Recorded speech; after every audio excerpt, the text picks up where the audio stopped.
Театральные премьеры, мы их так долго ждали. И вот наступил тот самый долгожданный момент. В сентябре в Театре кукол нас ждут не только полюбившиеся спектакли прошлых сезонов, но и премьеры. В Театре кукол состоялся долгожданный первый спектакль в 89-м сезоне.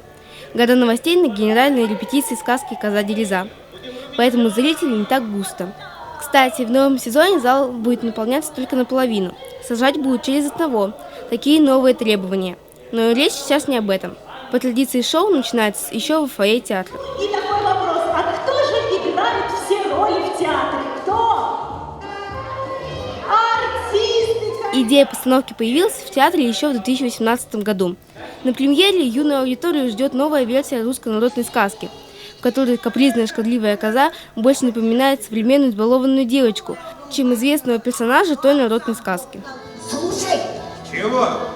А ты продай меня этому деду. Да кто тебя возьмет-то, злопозненную? В этой версии русской народной сказки много поучительных и воспитательных моментов. Сказка адресована нам, ребятам, чтобы мы видели, как со стороны выглядят наши капризы. И что потом бывает, если очень долго вредничать. Увидимся в зрительном зале.